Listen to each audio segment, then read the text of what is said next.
Surface leaks, good news for Xbox, and a fun fact about Windows that's not so fun.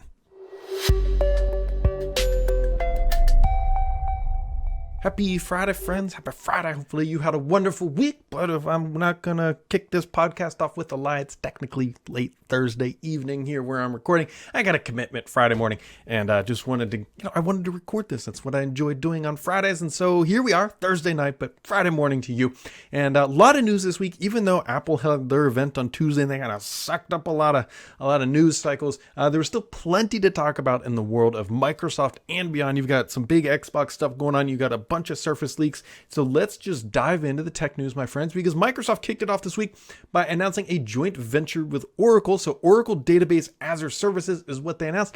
And it's exactly what it sounds like. You'll now be able to run Oracle Database on Azure. Right? That's kind of a big deal. That is a very big deal for Microsoft, for Oracle. No talks of like any sort of financial transaction about what was going on, like if somebody's making money from this. But either way, it obviously makes Azure more flexible, and it gives Oracle customers just another option. So it feels very mutually beneficial at the end of the day. So things that are not going well for Microsoft are the EU. So you might remember that Microsoft was saying like, hey, we'll unbundle Teams from Office 365 and then life should be good. Like now people can do this. And the EU pretty much came back, according to Bloomberg, and said, no, that's not really good enough.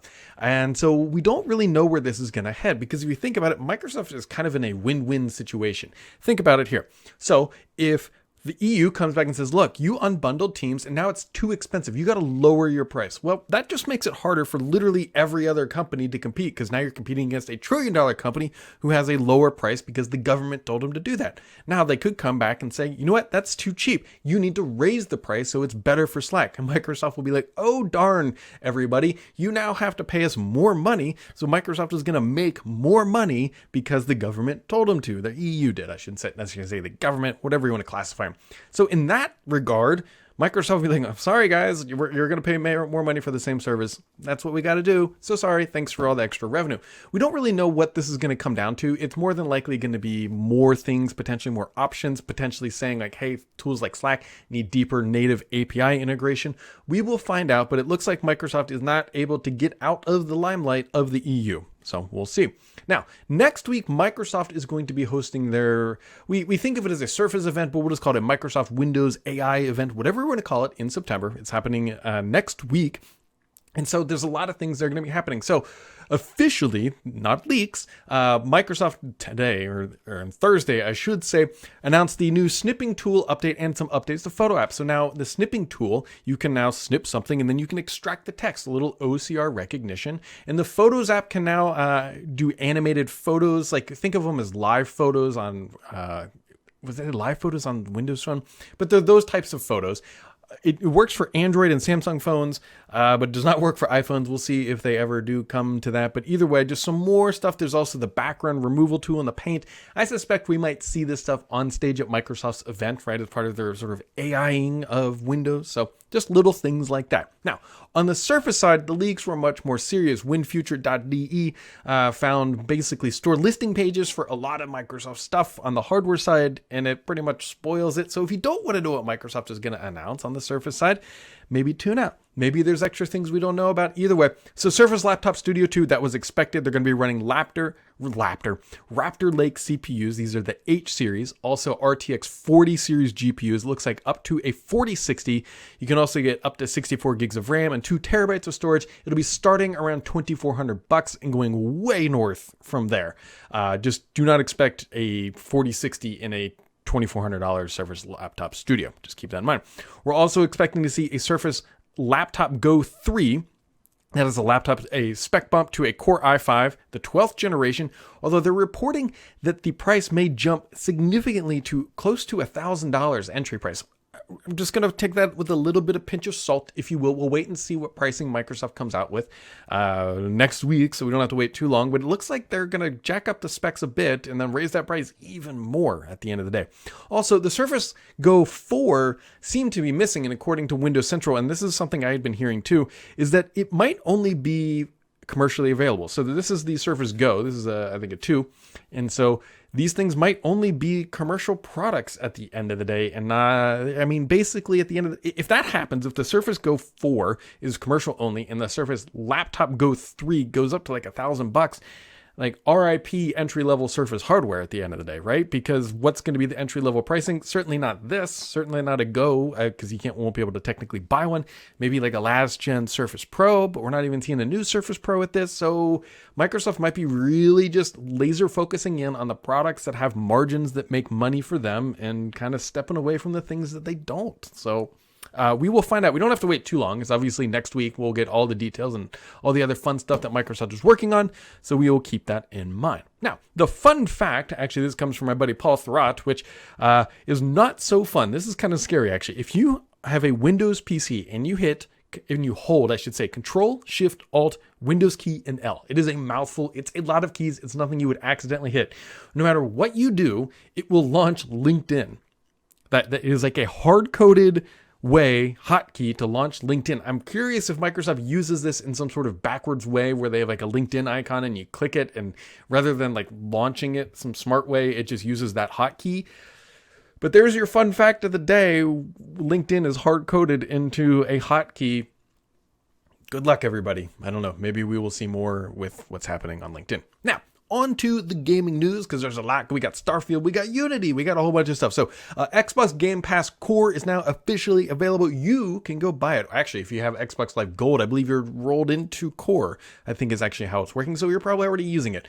The primary difference, the TLDR, is Core is the same price, but games with gold, I believe, is completely gone. And now you get access to up to 25 games is what Microsoft initially announced. But now they're saying the initial release is 36 games. It's a 36 game list. Starfield's not included, but there are some Halo titles. There's some other big names in there. And Microsoft says they will update that list 2 to 3 times a year. It's not going to be as dynamic as Game Pass, the full catalog, which gets updated, what is that? I think monthly or something like that. Sometimes it's even twice monthly, isn't it? So just keep that in mind. Core is now available, $9.99. To me, that makes sense. There's also console, which is $10.99, but there's no online play. So Core, to me, makes the most sense for most people. Actually, most people should get Ultimate, which is $16.99. You get the whole catalog and online play. So there's a video that I did. It kind of helps you digest which one to get. But TLDR, get either Core or Ultimate. I would skip console for now. Now, on the acquisition side, the FTC is still knocking at the door trying to get something through. They're not having much luck, right? Obviously, Microsoft won the primary case. Their rebuttals and their escalations haven't really resulted in much, but it's still ongoing. The FTC is still poking around. Microsoft got 9 amicus briefs filed on support of their acquisition Blizzard deal from like the Chamber of Commerce, CWA Union, the AFL-CIO, a bunch of indie devs like I Am 8-Bit, Strange, Scaffold, Studio Wildcard, and a bunch more, basically saying like, look, we need Game Pass because it makes indie games possible. So this is the FTC, not what's happening in the UK. Keep that in mind. This is only in the US. So as of right now, things are continuing to go in the direction that Microsoft needs them to, and that's that. Also, probably the biggest game news of the week is actually Unity. Now, Unity is a game engine that people can use to build games. It's pretty popular. It's been around for a long time. They've done some dumb stuff, and like really dumb stuff, where they've come out and said, look, we're going to retroactively change our terms of service with everybody. And anytime a game gets installed, we are going to charge a fee for that install. And like the internet, rightfully so, went berserk. First off, you have developers who have used Unity and no longer actively do, who are selling games, and all of a sudden their agreements are changing like retroactively. That doesn't feel right. Then you have all these studios who are building games currently who agreed to a terms of service and built business models around how Unity was working. And all of a sudden now they're going to have to be paying more. So that's not quite right. It's not like people who sign up from this date and start building forward have this new model. And the worst part was the messaging was really unclear, because things happen like, let's just take an example, piracy. So your game gets leaked and suddenly 1 million people install it illegally, right? Do you owe royalties for that? Do you owe that? Well, it wasn't really clear. What about charity bundles, humble bundles? Stardock just did one. My team just did one. How does that work? And they eventually kind of started realizing oh God, maybe we kind of screwed up. But the perfect one that they royally screwed up their messaging on, and this was confirmed to Axios. What about games in Game Pass? Because that is a model Microsoft was built around installs, right? You get a bunch of installs. And according to Unity, they are saying that Xbox, the publisher, should be paying that fee every time something is installed. I can assure you, Microsoft lawyers are not going to be paying that. And they are going to fight that tooth and nail that they tried to retroactively change a contract, which is not a great, smart thing to try to do. So much so that they even pulled the terms of service from GitHub so you can no longer track the changes, which is a ridiculous thing. You're not doing that because things are going well. Let's just be honest. So Unity is a bit of a PR dumpster fire, fully created by themselves. You should look up their CEO. I'm not saying do anything negative to him, but he was the former EA CEO back when FIFA was doing some loot box shenanigans. And so there's some history here of like really trying to like turn the wrench on people using your stuff. Because if you think about it from their perspective, like, look, we have all these developers, they're locked in. Maybe Unity's having a really tough time right now. And I empathize if they're having a tough business model right now. And they're trying to figure out how to get additional revenue. There's right ways and wrong ways to do that. Looking at the market and saying, look, these guys just can't swap engines. That's really hard. Let's screw them over. And so they have to pay us more money. Like, it is the most short-sighted type of a decision that you can make while running a company. So there you go. There you go. So on to the questions of the week. There are several questions in, even though I'm doing this way earlier than usual, but I appreciate every single one. Always my favorite part. Kicking it off is Matt Bear. He says, I can't believe I'm asking this after 18 long months of hearing about it, but what is going on with the ABK deal? What's keeping Microsoft and Xbox from closing and moving forward? The singular thing keeping them from closing is the UK, the CMA. We expected to get this wrapped up in October would be the logical thing that we expect right now based on everything we know. And that's really about it. The CMA is doing their fumbling around. I don't think the FTC is the hold up at this point anymore. It's really just the CMA has to come out and officially rubber stamp the approval, which is expected. And so that is the thing. It's been a crazy cycle, an absolutely crazy cycle. Rafiq says, after the success of the Nintendo Switch and the availability of AAA games on iPhones, do you think the next Xbox will be mobile? I get asked this a lot. I really don't think Microsoft is going to build a handheld. I don't like the Rogue Ally, the Steam Deck. Those are fantastic products, and Lenovo has one coming. I wouldn't be surprised if Razer does one, right? They've been playing around in that neighborhood for a while. Like, to me, those are better experiences, better companies to be doing this rather than Microsoft, because Microsoft doesn't love to build hardware. They build it because they need to, especially on the Xbox side. Do not interpret this that Microsoft is not going to continue to build Xbox hardware. But I don't think the mobile makes sense. They want to win where the gamers mostly are. If they build a handheld, just think of this. If they build a handheld, they're going to sell a few million, hopefully.